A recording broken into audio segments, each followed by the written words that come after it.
வணக்கம். Day to day சேனலுக்கு உங்களை அன்புடன் வரவேற்கிறோம். இன்னைக்கு நாம அடை தோசை எப்படி செய்யறதுன்னு பார்க்க போறோங்க. அடை தோசை செய்ய தேவையான பொருட்கள்: புழுங்கல் அரிசி 400 கிராம், துவரம் பருப்பு 200 கிராம், வெங்காயம் 2, காய்ந்த மிளகாய் 4, சோம்பு 2 டேபிள் ஸ்பூன், கொத்தமல்லி சிறிதளவு, உப்பு சிறிதளவு, பூண்டு 10 பற்கள். ஒரு பவுல் எடுத்துக்கங்க. அதுல அரிசி, துவரம் பருப்பு சேர்த்து அதுல தண்ணீர் சேர்த்து நல்லா கழுவி வச்சுக்கோங்க.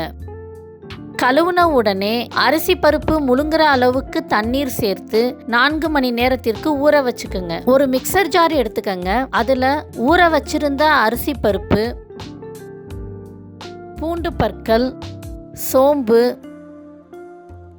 காய்ந்த மிளகாய், உப்பு சேர்த்து நல்லா அரைச்சு வச்சுக்கோங்க. இப்போ அரைச்சு வச்சிருந்த மாவுல கொத்தமல்லி, வெங்காயம் சேர்த்து நல்லா கலந்து வச்சுக்கோங்க.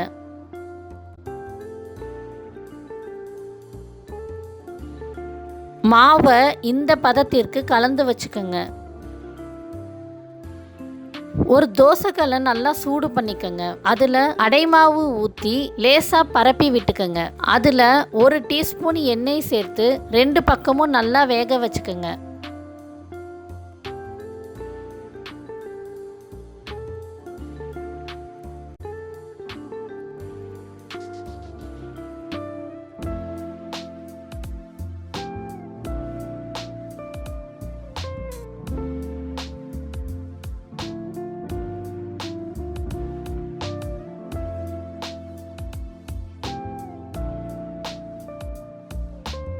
இப்போ அடை தோசை தயாராகிடுச்சு. இதை ஒரு பிளேட்டில் மாற்றிக்கோங்க. இன்னைக்கு நாம அடை தோசை எப்படி செய்யறதுன்னு பார்த்தோங்க. இதே மாதிரி வேறு ஒரு நல்ல ரெசிபியோட அடுத்த வீடியோவில் உங்களை சந்திக்கிறேன். இந்த ரெசிபியை உங்களுக்கு பிடிச்சிருந்துச்சுன்னா இந்த வீடியோவை உங்கள் ஃப்ரெண்ட்ஸுக்கு ஷேர் பண்ணுங்கள். டே டு டே சேனலை சப்ஸ்கிரைப் பண்ணுங்கள். நன்றி, வணக்கம்.